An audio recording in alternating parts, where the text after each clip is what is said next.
Je suis partie de Paris avec 30 ans de métier dans l'animation et j'arrive ici donc en tant que directrice sur un centre de loisirs donc périscolaire.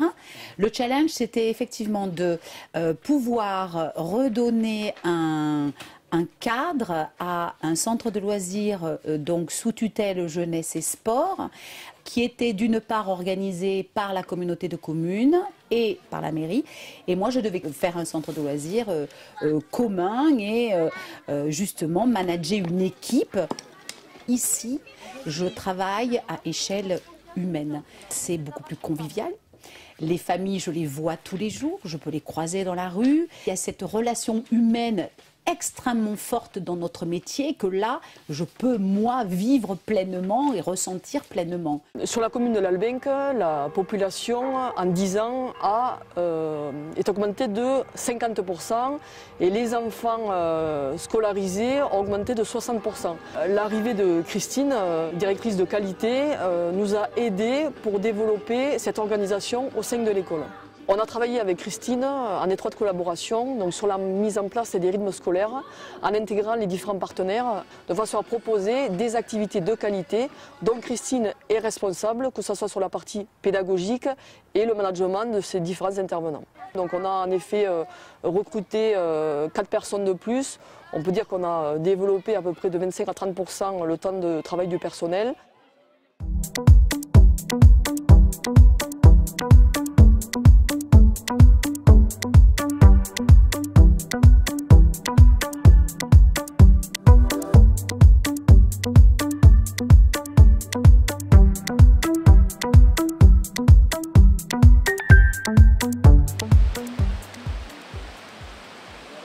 Et un vautour fauve tout là-haut, le tout petit point noir qui traverse au-dessus de la forêt, là-bas dans le ciel. Quand je suis arrivé, la structure n'était pas ouverte, donc le travail a consisté dans un premier temps à mettre en place l'espace muséographique. Et quand on a ouvert ensuite en 2002, mon travail donc, en tant que responsable de la structure a été de mettre en place le fonctionnement de cette structure-là, avec tout ce qui était communication, commercialisation des prestations et aussi donc positionnement de la structure. Donc on a décidé en partenariat avec le comité de pilotage de positionner la structure vraiment comme un outil sur de l'éducation à l'environnement montagnard à travers la visite de l'espace muséographique, des randonnées accompagnées. Là depuis 3 ans on a un partenariat avec EDF pour organiser des visites de la centrale hydroélectrique. Et on essaie de se rendre disponible auprès des collectivités territoriales proches de celles d'Orlu pour aider les municipalités ou les communautés de communes sur des projets environnementaux en général. Ça correspond à la volonté des gens de cette vallée d'avoir un tourisme, pas forcément la grosse affluence, mais un tourisme de qualité, raisonné et de qualité. Et pour ça, il faut s'appuyer sur des animateurs de qualité, autant le responsable de l'observatoire, puis l'agent de développement que nous avons créé un emploi l'année dernière.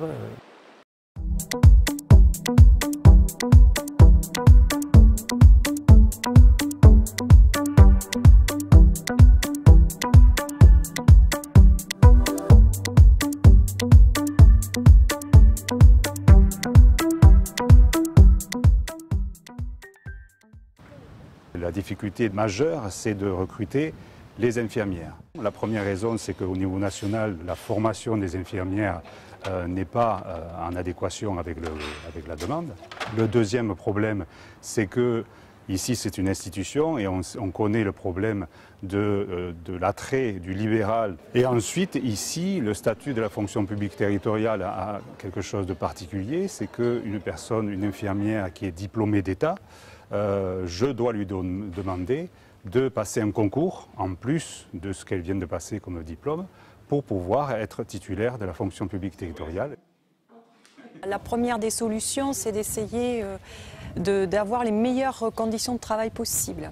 Souvent dans les institutions comme la nôtre, le personnel fait des coupures. Il vient le matin, il revient le soir. Donc on a essayé de faire des plannings où il n'y a vraiment pas de coupure. On essaie vraiment de mettre un point fort à ce que tout le personnel soit formé, proposer des formations intéressantes, mais aussi des formations qui mènent vers une promotion. Les aides-soignantes ont passé le concours d'infirmière, une a été reçue et on a mis en place des moyens de façon à ce qu'elle puisse partir en formation.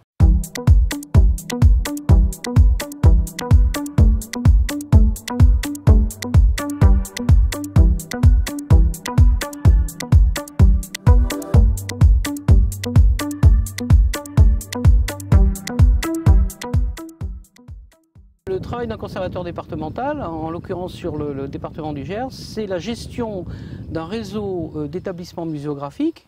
Il y a 5 musées de France, à partir du pôle patrimonial de l'abbaye de Flaran. Ça suppose une organisation de services assez complexe, un lien qui se fait avec plusieurs établissements qui sont chacun différents, qui ont chacun des thématiques différentes, donc des problématiques aussi que vous imaginez derrière, notamment dans la gestion des établissements, dans le lien administratif par exemple avec les collectivités propriétaires. Et la caractéristique finalement du conservateur départemental, c'est qu'il a en face de lui non pas un maire, un conseil municipal, mais là en l'occurrence dans le Gers, 5 maires, 5 conseils municipaux, des élus, des agents sur les musées, et qu'on est dans ce processus un peu de mutualisation de compétences. Donc nous sommes bien un service de la collectivité départementale mis à disposition des communes pour travailler sur une logique scientifique et muséographique qui est le fondement même de notre métier.